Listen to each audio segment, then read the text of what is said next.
Matthew Patrick, more commonly known as Matpat, was the creator and first host of Game Theory. During Matpat's time as Game Theory's host, he became a face in gaming and also a face of YouTube. His videos brought in billions of views because he was doing something unique. He was combining a love of math and science with gaming. Want to know the secret power in Mario's Fireballs? A 500 IQ strategy to win every Among Us game? Or possibly the hidden Lord behind Minecraft? Well, Matpat has covered it all during his time on Game Theory. However, there's one franchise that he's been undeniably attached to for the past 9 years.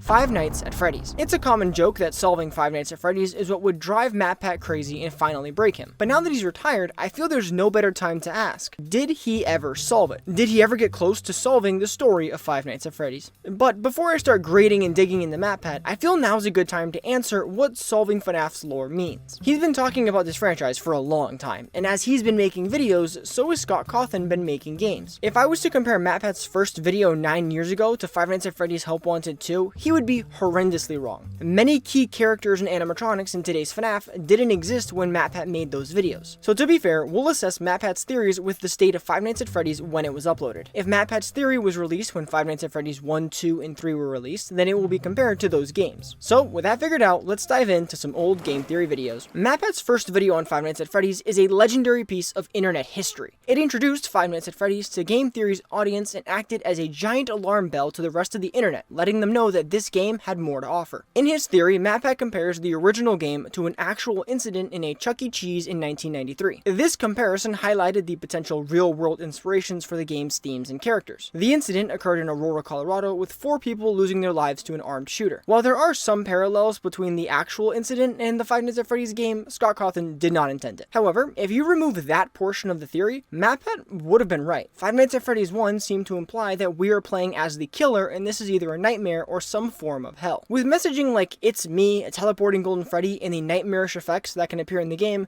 Matpat quickly put 2 and 2 together. Unfortunately, much of the theory was dedicated to the Chuck E. Cheese incident, which wasn't connected. So Matpat wasn't perfect initially, but he had potential. When Five Nights at Freddy's 2 was released, Matpat quickly identified it as a prequel. He theorized that the puppet was the first murder victim, the game took place in 1987, and that the head night guard was Purple Guy. Purple Guy is the murderer of the children and the one who sets everything into motion. In this video, Matpat tries to say that Purple Guy committed his murders wearing the Golden Freddy suit. But before you start beating him up, remember that Springtrap or any reference to Spring Bonnie didn't exist until Five Nights at Freddy's 3. I also want to highlight the shift from FNAF 1 to FNAF 2. Matpat believed the first game to be a nightmare, but he treated the second game like an actual event. So what does he think? Well, he doesn't make it crystal clear within this video, but luckily for us, Scott was making FNAF games quicker than a Starbucks barista at making coffees. So Matpat had to work on a theory pretty quickly. In this video, Matpat gives us his timeline and version of events from the beginning of Fredbear's Family Diner to the Fazbear Frights attraction we see in Five Nights at Freddy's 3. He believes that the original location had 2 animatronics, Fredbear and Spring Bonnie, and that it's the Spring Bonnie suit that the Purple Guy uses for his awful acts. He also theorizes that the Bite of 87 shuts down the FNAF 2 location rather than murders. In addition, he states that Fazbear Frights is in the future and is a horror attraction built to capitalize on Fazbear's crazy history. Matpat was on top of everything, but he made one excruciating mistake. Within his part 3 video of solving FNAF 3, Matpat addresses the existence of a good and bad ending. If you forgot, playing FNAF 3 from start to finish, normally you will be awarded this screen, which is the bad ending. It implies that the spirits of the dead children still live on within the suits and aren't at peace. If you get the good ending, the spirits will be at peace and move on from their physical prisons. In his theory, Matpat tries almost desperately to explain why the bad ending is critical for the full story of Five Nights at Freddy's. I hear some of you asking, why? What forced him to include it? Sadly, viewer, the answer is that Scott Cawthon forced him. In his series of videos making the timeline, Matpat struggled with the identity of Purple Guy. Within these few FNAF games, we only have the Night Guards, Phone Guy, and Tape Guy as possible candidates. So instead of Matpat finding a near 100% guarantee on who the murderer is, it was more of a if the shoe fits argument. The reason for this is that Scott Cawthon hadn't fully explained the backstory of this murderer. As significant as that purple sprite is, we knew next to nothing about him as a character. So when Scott reveals the Purple Guy as a British William Afton, it's entirely out of nowhere. No evidence in the games could have led anyone to this conclusion. Not even Matpat would have guessed this one. So this is why I would say that Matpat has gotten everything correct this far into FNAF. As I said, Purple Guy being William Afton, the existence of Henry, that's saved until further down the road. Matpat had no way of knowing about Molten MCI, Scrap Trap, Funtime Animatronics, Lefty, or any of this. I wish Trust me, I wish I could give Matpat the W and let him walk away a champion, but he's wrong because of his emphasis placed on the bad ending. Lucky for Matpat, there are still 7 more games for him to be correct. Moving on to FNAF 4, Matpat made the video titled Game Theory, FNAF 4 got it all wrong. This video was one of Matpat's beautiful mistakes. In this video, Matpat explains why the crying child being bit and then having these nightmares doesn't make sense scientifically. To summarize, research has shown that lacking a frontal lobe can cause a lack of fear. So Matpat was trying to argue that the crying child can't be our main character because he wouldn't be afraid of the nightmare animatronics. While this video didn't stand the test of time well, it got Scott Cawthon to comment on the video and mention that he missed one crucial detail. That detail is the TV in the FNAF 4 living room that says Fredbear and Friends 1983. This means that the Bite of 87 and the Bite of 83 were separate events. Unfortunately, Matpat would go down the wrong track despite this astonishing revelation and knowledge. He began explaining how the spirit possessing the puppet is the crying child. He even states that it doesn't make sense from a storytelling perspective, but he believes that it is what Scott intended.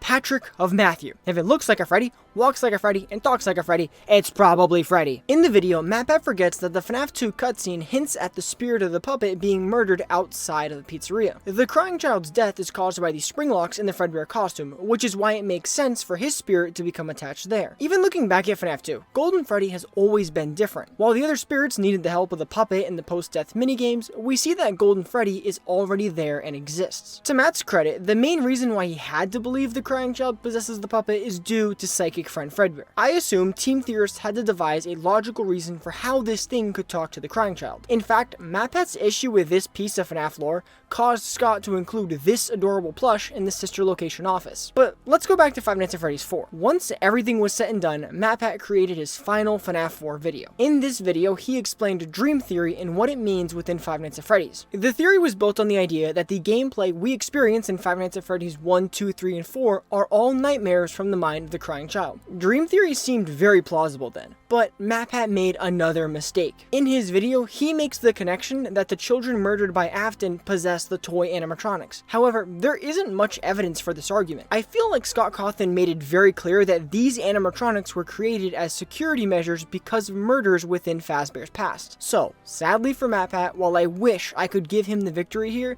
it seems Scott Cawthon walks away with another W. Next up is Sister Location, and oh boy did this game initially give game theory some trouble. Matpat believed that we play as William Afton, returning to his secret bunker to see his daughter's spirit trapped inside Baby. We now know that we play as Michael Afton, so while Matpat may have gotten that wrong, there are some other places he was right. For example, he noticed that the Sister Location power grid displayed other hidden rooms being connected. The maps of these rooms matched the FNAF 4 bedroom, hallway, and house. He then discussed Afton's true motive for killing. Matpat guessed that William began killing because he was an evil man, but after the death of the crying child and Elizabeth, it turned into a quest for immortality. He was trying to create human life the only way he knew. Animatronics. Matpat expressed his exact thoughts in the videos FNAF The Final Theory, Part 1 and 2. In this video, team theorists put together a complete timeline from the origins of Fredbear's Family Diner to Fazbear Frights in FNAF 3. This two-parter is where I give Matthew Patrick his first official W over Scott Cawthon. Ring the bell, Matpat survived the fight and finally walked away with a win. In his timeline, Matpat was able to explain every Five Nights at Freddy's game, every character, and every animatronic. He disproved the mic trap theory, solved the Bite of 83 and Bite of 87, and explained which purple guy was which. And don't think that I just said that, those words came from Scott Cawthon himself. In a Reddit post, Scott applauded Matpat for his theory and how well crafted it was. He even wrote, "They became things that I felt I needed to answer with a new game. But now, some of those things have been answered by Matpat." Obviously, it's not 100%, but he really came through for this community. I think during a time when everyone needed him. Now, I hear some of you angrily typing, "But Scott said it wasn't 100%. Well, let's take a look at where Matpat possibly went wrong. The first point of contention is when this murder took place. Matpat states that Afton's first murder took place outside Fredbear's Family Diner in the late 70s. We now know this child was Charlie Emily, but when did we learn this? In a security puppet minigame in Five Nights at Freddy's 6. This theory video was released before that. How would Matpat know this? So, I don't count this against his theory video. Some of you also noticed one crucial character missing from his timeline video, Henry Emily. Henry wasn't mentioned in Matpat's timeline, and it's for a good reason. His only appearances in FNAF, anything, are in FNAF World, possibly, and the Silver Ash trilogy. Today's FNAF theory community is very different from that of late 2017. Nowadays, we reference the Faz books consistently when making theories about the franchise. franchise. But back then, the books were stuck in a gray area. People didn't know what to take out of this series with twisted animatronics, a protagonist named Charlie, and a Fazbear co-owner named Henry Emily. In addition, FNAF Until Sister Location didn't need a Henry Emily to explain anything important. He only became a cornerstone of the lore when he burned down everything in Pizzeria Simulator. So sure, Matpat didn't get everything right in his timeline, but he got as close as possible with the clues we were provided. So Matpat gets to do one victory lap, but we still have FNAF 6, Ultimate Custom Night, Help Wanted 1 and 2, and the dreaded Security Breach with its DLC Ruin. After Pizzeria Simulator and Ultimate Custom Night were released, Matpat made his following official timeline for Five Nights at Freddy's. This timeline got a lot wrong though. Firstly, Matpat assumes that the crying child is Michael Afton. The reason is that the crying child must have been rebuilt as a robot by William, and because Mike's a robot, he survives the Sister Location scooper ending. What Matpat missed here is a magical soul piece called Remnant. If you want to learn more, click the video at the top right of the screen and I will explain everything there. But Matpat bases his theory on this idea, and sadly, he's flat out wrong. A domino effect is that the crying child doesn't possess Golden Freddy. The second thing he gets wrong is that the missing children incident is the first event in the timeline. The reasoning behind this is something FNAF theorists still debate and argue over to this day, and that's William's motivation. You see, William Afton is someone we don't know that much about. While he's made appearances in the Silver Eyes, Fazbear Frights, and games, we don't have a clear image of who he is. Does he kill kids for his own twisted pleasure?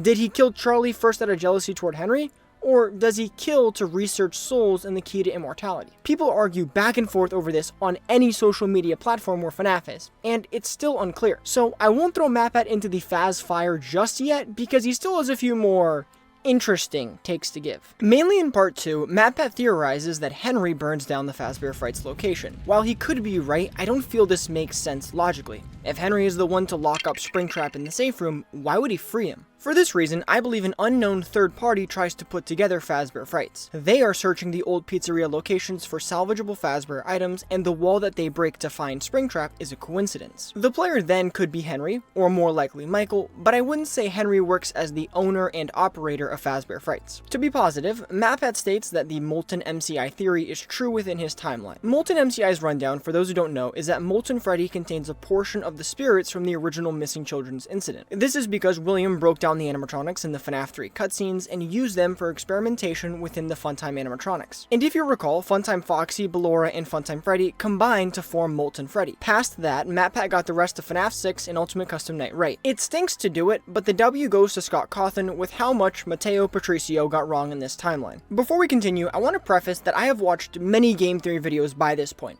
As I write this, I have watched 30 FNAF game theory videos, and one thing I'm starting to notice is that Matpat's focus begins to shift from solving the whole story of FNAF to the details in between. Whole videos examining reveals from the Fourth Closet, Agony in the Frights, Glitch Trap, and Scott Cawthon being canon in FNAF. I'm not saying these videos are bad, but they don't provide enough for me to give a definitive statement like, Matpat solved the lore! So let me just super skip through Matpat's finds. The first is the Missing Children's incident, which occurred in 1985. This he found out by reading the Fazbear Frights story Into the Pit. Secondly, he used the story The New Kid to conclude that there are two spirits within the Golden Freddy suit. And Matpat even retracted his theory about Michael Afton being the crying child, stating that they are two separate people. Leading up to Security Breach, Matpat made progress. However, we know the story of Security Breach. A buggy mess that delivered a story it didn't seem confident in. And oh boy, this was like a kick in the balls for Matpat. Game Theory posted multiple FNAF theory videos about Gregory being a robot, Burntrap being made of Glamrock Bonnie, and Vanessa being connected to Elizabeth Afton. The Gregory is a robot video is an essential part of FNAF history. It perfectly encapsulates how confusing Security Breach was. With how the Fazbear Frights played into people being replaced by different items, I'm sure Matpat felt like this was a slam dunk and that he was just putting together the puzzle that Steel Wool had laid out. While Matpat hasn't been proven wrong yet, his chance of being right is getting lower with each game and book that doesn't provide any supporting evidence. Likewise, Matpat also dropped another theory that Michael Afton possesses Glamrock Freddy, and similar to Gregory being a robot, as time passes, the theory becomes more and more unlikely. Also important to point out that there is a new challenger in the arena. Yeah, Tom, don't think I didn't notice your name in the credits as a writer on these videos. You and Matpat are now being bundled together on this. So while Game Theory released a few questionable theories on Security Breach, they did make some pretty helpful connections. The first connection was Cassidy being the princess from Princess Quest. Cassidy has made it her mission to hunt down William Afton, and her being the Force, trying to cleanse the world of anything resembling Afton, makes sense. The second interesting theory is that the Blob is made of Agony. Once again, the video in the top right corner if you want to learn more about Agony. Another compelling theory is that Gregory is Patient 46. If you need a refresher, Patient 46 is a mysterious character who we hear converse with different therapists. While we never hear Patient 46 speak, we can assume what they say from the questions and responses of the therapists. Patient 46 is the one who kills the therapists once they start asking Vanessa questions about Glitch Trap. The broader FNAF community has accepted this theory and the theory about the blob in agony. Now, if you're losing track of what theories Matpat believes in security breach and before, don't worry, because on February 11th, 2023, Matpat would begin releasing his next official FNAF timeline. This timeline aimed to clarify his stance on everything from FNAF 1 to security breach. So let's dissect it. Game Theory's timeline covers a lot of Five Nights at Freddy's history.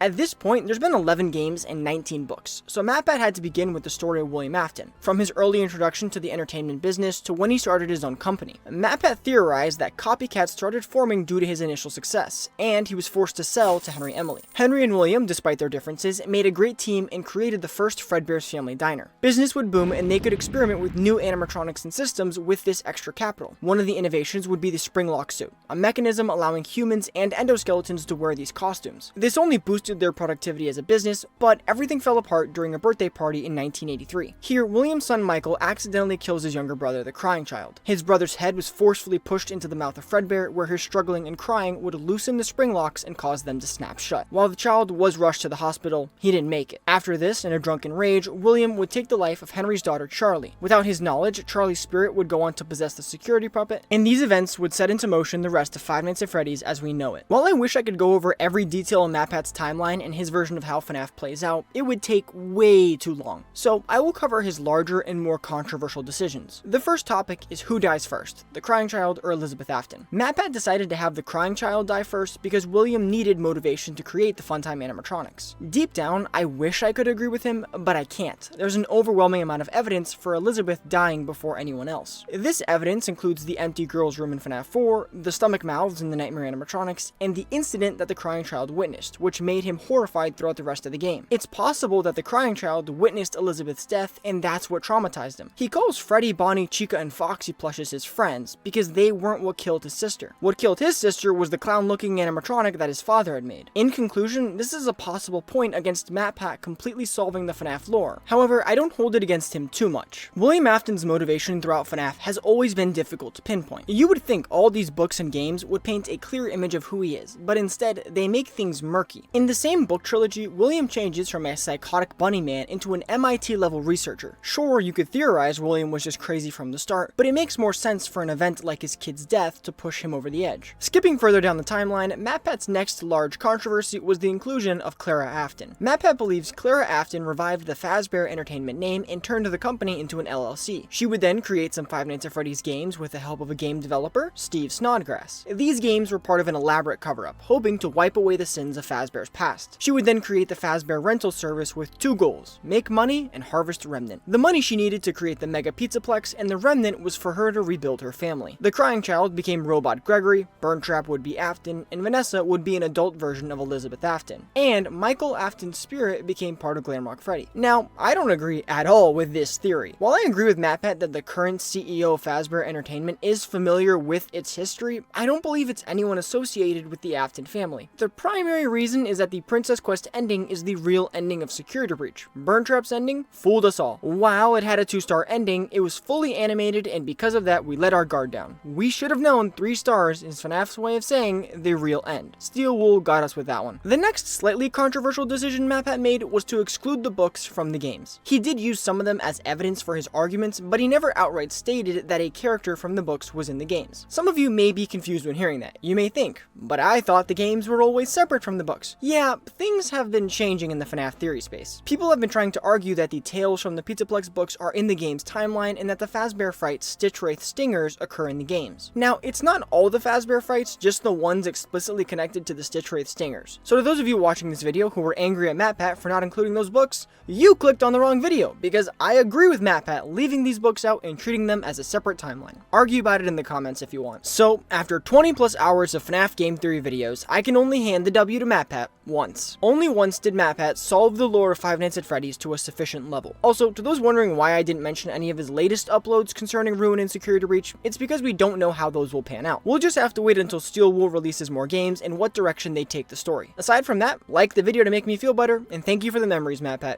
You inspired me to make content.